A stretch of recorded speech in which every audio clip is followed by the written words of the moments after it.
सेनापति जी, इतनी भाग दौड़ में हम आगे कैसे बढ़ेंगे?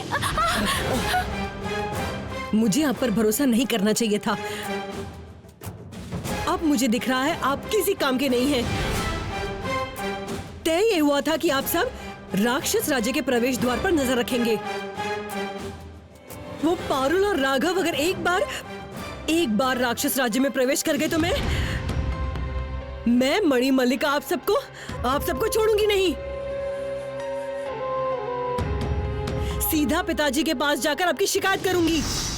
तू बेकार में परेशान हो रही है मणिमल्लिका। किसी भी इंसान का राक्षस राज्य में प्रवेश करना मुमकिन नहीं है। तू निश्चिंत रह।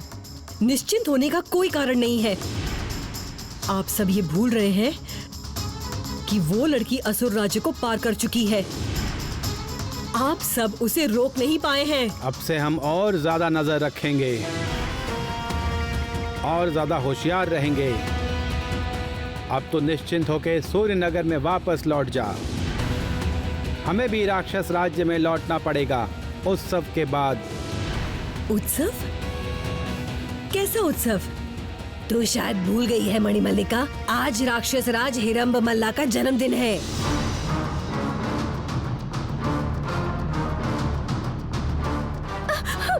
वही तो मैं सोच रहा हूँ, बड़ी मुश्किल में पड़ गए हम लोग।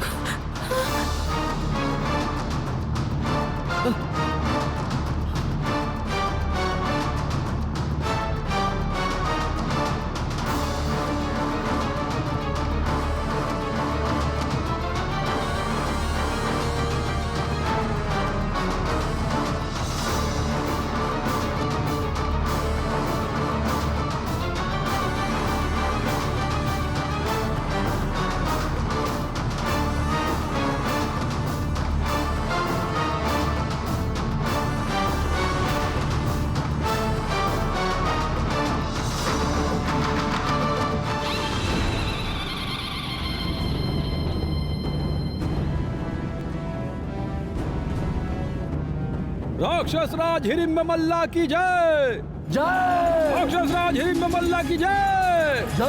राक्षस राज हिरंब मल्ला की जय जय। राक्षस राज हिरंब मल्ला की जय जय।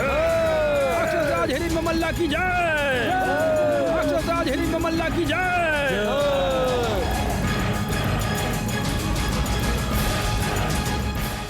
हर साल इसी दिन बहुत धूमधाम से उत्सव का आयोजन किया जाता है। वही तो मैं कैसे भूल गई, आज पिताजी का जन्मदिन है। मैं पिताजी से मिलना चाहती हूँ। मैं एक बार उनके पास जाना चाहती हूँ।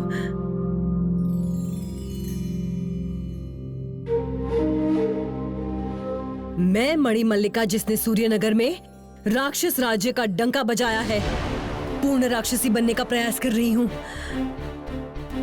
क्या आज पिताजी मुझे वापस लौटने देंगे? क्या वो एक बार भी नहीं देखेंगे मेरी तरफ? आज कुछ भी हो जाए, एक बार पिताजी के सामने जाकर खड़ी होना चाहती हूँ पंचराक्षस कुलमणि। एक बार मैं पिताजी को देखना चाहती हूँ।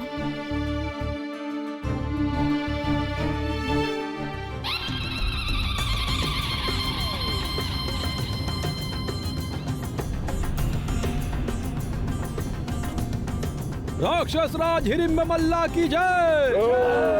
राक्षस राज हिडिंब मल्ला की जय। राक्षस राज हिडिंब मल्ला की जय। जय राक्षस हिडिंब मल्ला की जय। राक्षस राज हिडिंब मल्ला की जय। जय राक्षस हिडिंब मल्ला की जय। चलो पारुल, उत्सव प्रांगण में सब लोग राक्षस राज को देखने जा रहे हैं। यही सही समय है। चलो हम लोग फलों की गाड़ी को ढूंढने चलते हैं।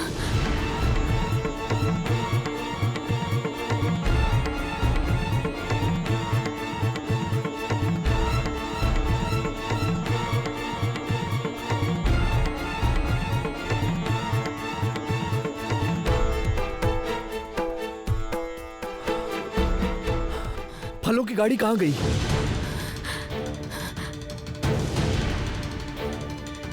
वो रही फलों की गाड़ी। चलिए।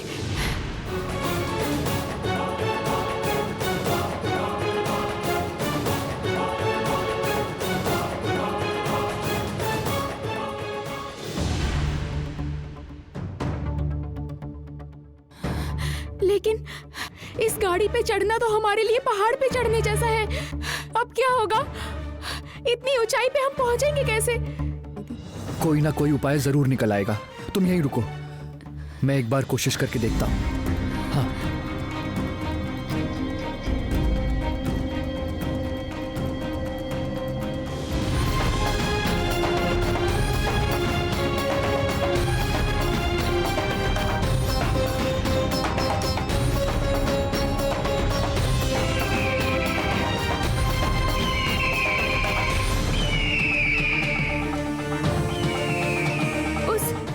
पक्षी को लग रहा है कि हम कोई कीड़े मकोड़े हैं, इसीलिए वो शिकार करने आ रही है।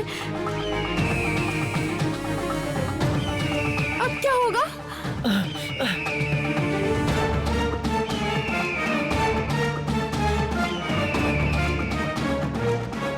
पक्षी, पक्षी, हम तुम्हारा खाना नहीं है।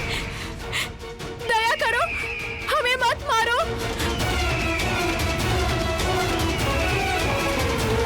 पारुल, पारुल, वो शायद तुम्हारी आवाज नहीं सुन पा रहा और ना ही तुम्हारी भाषा समझ पा रहा है।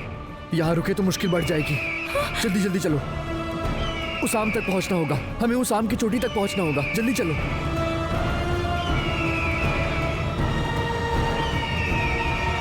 आओ।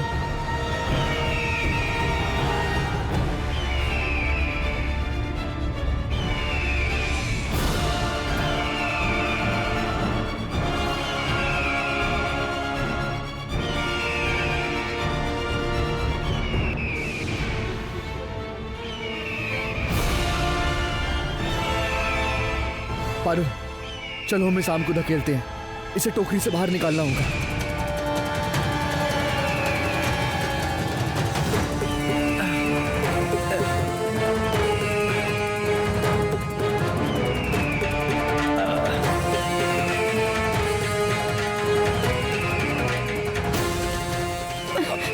अरे बाप रे, ये आम कोई साधारण आम नहीं है, ये राक्षसी आम है। ऊपर से हमारा आकार अभी छोटी उंगली के बराबर है। तैयार रहो पारुल, पक्षी के नीचे आते ही इस आम को उस गाड़ी के ऊपर फेंकना होगा। तब ये राक्षसी पक्षी, इसकी नजर हम दोनों से पूरी तरह हट जाएगी। तुम तैयार हो? 1, 2, 3।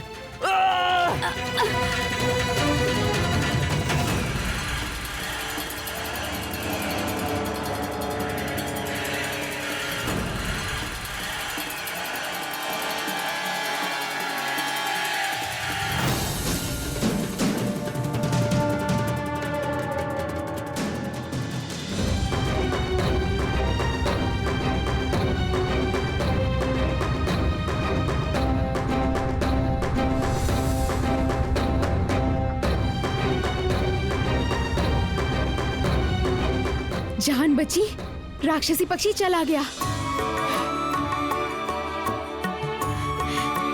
जय राक्षस राज हिडिंब मल्ला की जय। जय जय राक्षस राज हिडिंब मल्ला की जय। जय राक्षस कुलपति हिडिंब मल्ला की जय। जय राक्षस हिडिंब मल्ला की जय। जय राक्षस कुलपति हिडिंब मल्ला की जय। जय राक्षस हिडिंब मल्ला की जय। जय राक्षस कुलपति हिडिंब मल्ला की जय। जय राक्षस हिडिंब मल्ला की जय। जय राक्षस कुलपति हिडिंब मल्ला की जय।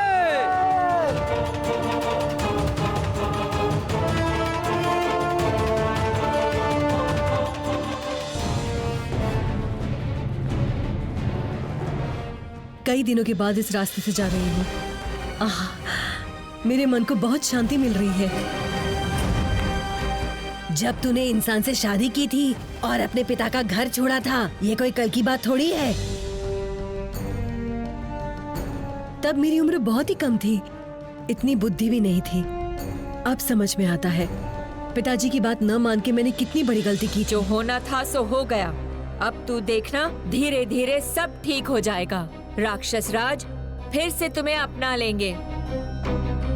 ऐसा ही हो राक्षस कुलमणिगण। दीजिए, सब कुछ अभी भी पहले जैसा ही है। वही जंगल, वही ऊंचे ऊंचे पर्वत, सब कुछ वैसा ही है। जय राक्षस हिडिंब मल्ला की जय। जय जय राक्षस कुलपति हिडिंब मल्ला की जय। जय राक्षस हिडिंब मल्ला की जय। जय राक्षस कुलपति हिडिंब मल्ला की जय। जय राक्षस हिडिंब मल्ला की जय। जय राक्षस कुलपति हिडिंब मल्ला की जय।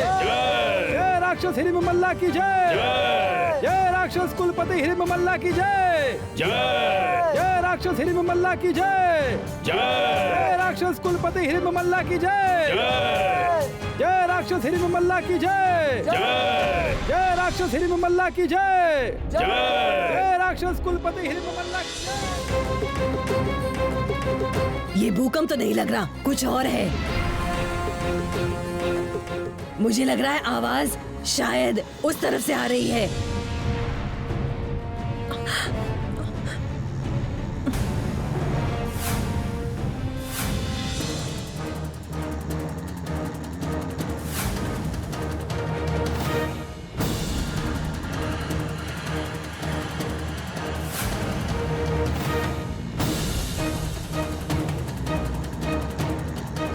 ये क्या? यहाँ पर ये कौन सो रहा है? कौन? ये तो राक्षस पर्वत रक्षक है, राक्षस राज्य के प्रवेश द्वार का प्रधान द्वार रक्षक। क्या? ये है राक्षस राज्य के प्रवेश द्वार का द्वार रक्षक? इसकी ये हालत? क्या इसी के डर से देव या इंसान राक्षस राज्य में प्रवेश नहीं कर पाते, जिससे सब लोग डरते हैं? और ये बेवकूफ यहाँ खर्राटे लेकर सो रहा है, और आप सब इसी के भरोसे निश्चिंत थे। उसे अभी की अभी नींद से जगाइए। पिताजी से कहकर मैं आज ही इसकी बलि दूंगी।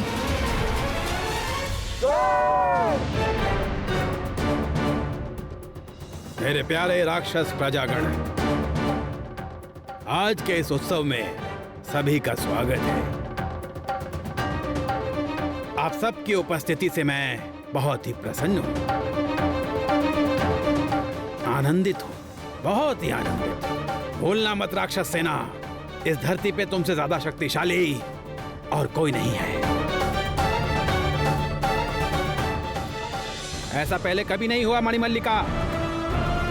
ऐसी घटना आज तक कभी नहीं घटी मणिमल्लिका। आज ये पहली बार ऐसा हुआ है। पर्वत राक्षस की नियुक्ति का कारण यही है कि वो कभी भी नहीं सोता। ये बात बिल्कुल सच है मणिमल्लिका। पर्वत रक्षक का शरीर ऐसा बना है कि सालों साल या युगों तक भी ये बिना सोए रह सकता है। इसे कोई कष्ट नहीं होता और थकता भी नहीं है। पर्वत रक्षक अपराजय है, आज तक किसी ने उसे नहीं हराया। ये क्या? तो ये पर्वत रक्षक ऐसे सो कैसे गया, वो भी इस समय? आप सब एक काम कीजिए, इसी क्षण इस नालायक को नींद से जगाइए। मुझे उसके साथ बात करनी है, जानना है कि वो इस समय सो क्यों रहा है। यहाँ पे जरूर कोई घटना घटी होगी, मुझे उसके बारे में जानना ही होगा, जानना ही होगा मुझे। छल से या बाहुबल से राक्षसी सब कुछ है, और ये बात इंसान, दानव और देवताओं को भी पता है। शीघ्र ही हम तीनों लोकों पे अपनी जीत हासिल करेंगे। स्वर्ग, नरक और पाताल रहेंगे हमारी मुट्ठी में। किंतु महाराज, आजकल के मनुष्य बहुत ही दुष्ट हैं, बहुत ही दुस्साहस दिखाते हैं वो। दुस्साहस नहीं, उसे मूर्खता कहते हैं। सबको पता है चींटी के पंख निकलते हैं मरने के लिए।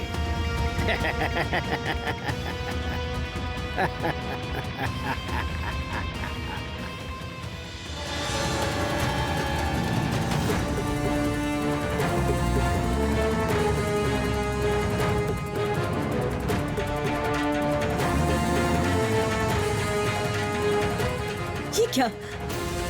ये तो उठने का नाम ही नहीं ले रहा। इसकी नींद खुलने का कोई लक्षण ही नहीं दिखाई दे रहा।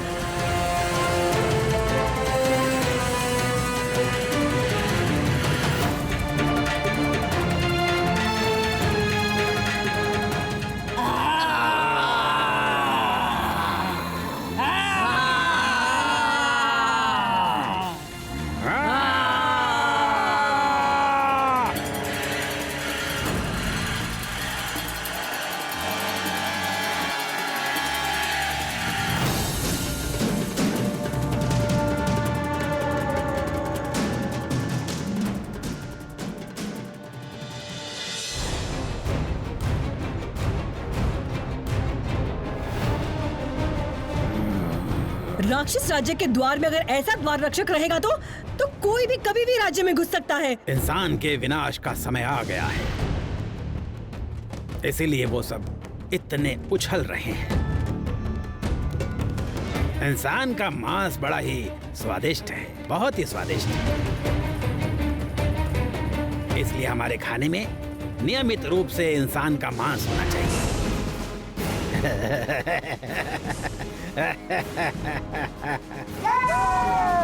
प्रिय राक्षसगण, आप सबके लिए एक बहुत ही अच्छी खबर है, बड़ी ही अच्छी खबर है। राक्षस राज, क्या अच्छी खबर देना चाहते हैं? प्रिय राक्षसगण, इंसान का मांस स्वादिष्ट है और इसलिए मैंने तय किया है कि इस धरती को इंसान से मुक्त नहीं करूंगा, लेकिन मैं उन सबको छोड़ूंगा भी नहीं। इंसानों की खेती होगी, अब देखना। 12 महीने खाएंगे हम इंसान का मांस। कितनी भयंकर योजना है राक्षस राज की। ऐसा होगा तो धरती पे भविष्य में इंसान नाम का कोई प्राणी ही नहीं बचेगा। सारे राक्षस राज के पेट में चले जाएंगे। ये कोई साधारण नींद नहीं है मणिमल्लिका, ये मायावी नींद है। किसी ने जरूर माया के प्रयोग से पर्वत राक्षस को सुला दिया होगा। जब नींद खुलने का समय आएगा तब खुद से ही नींद खुल जाएगी, उसके पहले कोई इसे नींद से जगा नहीं सकता। क्या कहा आपने?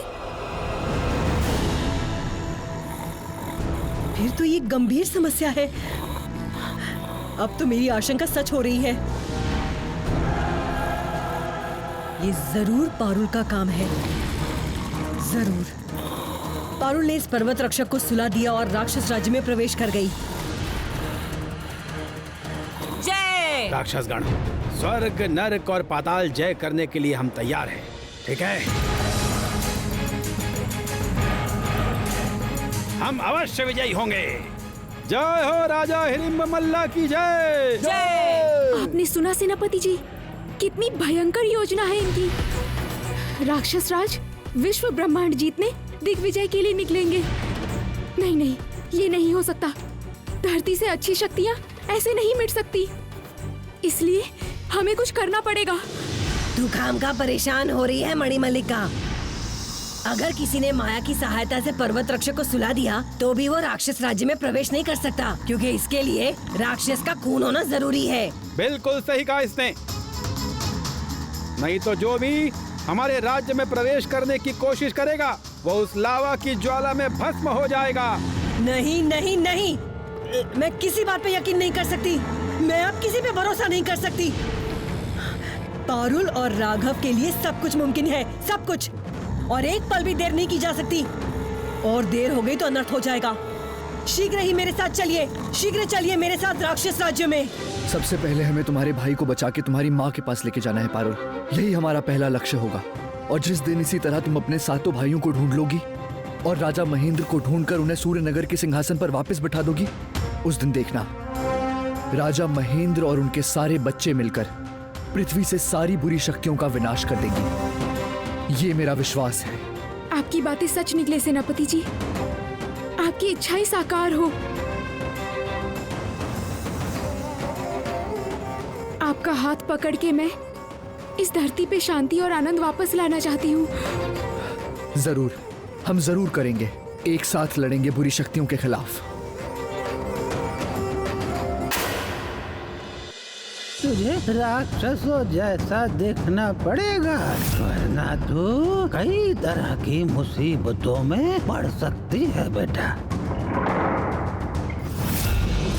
कौन है तू? अब किस्मत में जो लिखा है वही होगा। अब मुझे इनका सामना करना ही पड़ेगा।